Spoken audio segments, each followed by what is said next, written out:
Dears, welcome to my YouTube channel. It's me Akhila ലേക്ക്. അപ്പോൾ എൻ്റെ യൂട്യൂബ് ചാനലിലേക്ക് എല്ലാവരെയും ഞാൻ ഹേർട്ട്ലി വെൽക്കം ചെയ്യുകയാണ്. അപ്പോൾ ഇന്ന് ഞാൻ വന്നിരിക്കുന്നത് നമ്മളൊരു സിനിമ കാണാൻ പോവാണ്. പുഷ്പയാണ് കാണാൻ പോകുന്നത്.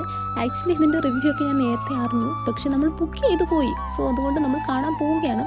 അപ്പോൾ അതിന് മുന്നേ തന്നെ നമ്മൾ ഇവിടെ ഒരു 5 സ്റ്റാർ തട്ടുകടയിൽ കയറിയിട്ട് ഫുഡ് അടിക്കാൻ പോവാണ്. അപ്പം ഞാൻ ഓർഡർ ചെയ്തത് പുട്ടും മീൻകറിയായിരുന്നേ. മീൻകറി വലിയ പോരാ, പക്ഷേ അപ്പുറത്തെ പ്ലേറ്റിലൊക്കെ ഉണ്ടല്ലോ, അവർ ചിക്കനും 65 ഒക്കെ ഓർഡർ ചെയ്തിട്ടുണ്ടായിരുന്നു. അവരല്ല, നമ്മൾ എല്ലാവരും കൂടി ആട്ടോ ഓർഡർ ചെയ്തത്. അത് കൊള്ളായിരുന്നു, അത് വെച്ച് കഴിച്ചു. അത് കഴിഞ്ഞിട്ട് നമുക്കിനി ലുലു PVRലേക്കാണ് പോകാനുള്ളത്. അവിടെയാണ് നമ്മൾ സിനിമ ബുക്ക് ചെയ്തിരിക്കുന്നത്. അപ്പം പോണ വഴിയാണിത്. അത് കഴിഞ്ഞിട്ട് നമ്മൾ കാറ് പാർക്ക് ചെയ്തു. അത് കഴിഞ്ഞിട്ട് നമ്മൾ അതിൻ്റെ എൻട്രൻസിലൊക്കെ കയറി കഴിഞ്ഞപ്പോഴേ ഇവിടെ വെച്ച് നമുക്ക് ബിഗ് ബോസിലുണ്ടായിരുന്ന ഫിറോസ് ഖാനെ കാണാൻ പറ്റി. കുറച്ച് സംസാരിച്ചു കേട്ടോ. അത് കഴിഞ്ഞിട്ട് നമ്മൾ PVRലേക്ക് പോവാണ് സിനിമ കാണാൻ വേണ്ടിയിട്ട്. പിന്നെ സിനിമ നമ്മൾ കൃത്യസമയത്ത് തന്നെ എത്തി കേട്ടോ.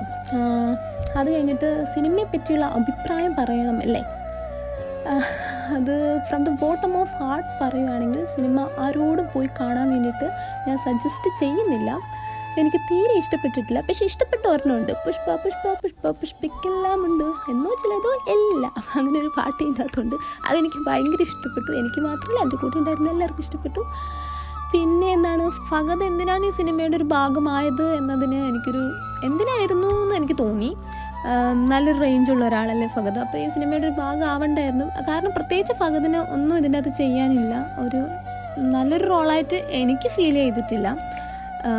ഇത് എൻ്റെ മാത്രം ഒപ്പീനിയനാണ്. ഏതെങ്കിലും ഫാൻസിനോ അല്ലെങ്കിൽ ആർക്കെങ്കിലും എന്തെങ്കിലും നന്നിട്ടുണ്ടെങ്കിൽ എന്നോടൊന്നും വിചാരിക്കരുത്. This is my opinion. Okay guys, അത് ഞാൻ നിങ്ങളോടുമായിട്ട് ഷെയർ ചെയ്തു, അത്രേ ഉള്ളൂ. അപ്പോൾ ശരിക്കും ഇന്ന് ഇത്രേ വിശേഷമുള്ളൂ. ഞങ്ങളത് കഴിഞ്ഞിട്ട് ഹോസ്റ്റലിലേക്ക് പോയി. അപ്പം നെക്സ്റ്റ് വീഡിയോ ആയിട്ട് വരാം. അതുവരേക്കും it's me Akhila lake. Love you guys. പിന്നെ ഒരു കാര്യം, വീഡിയോ ഇഷ്ടപ്പെട്ടിട്ടുണ്ടെങ്കിൽ ലൈക്ക് ചെയ്യണം, സബ്സ്ക്രൈബ് ചെയ്യണം, പിന്നെ ബെല്ലൈക്കണും കൂടി ഒന്ന് കൊട്ടിയേക്കണം. അപ്പം ശരി.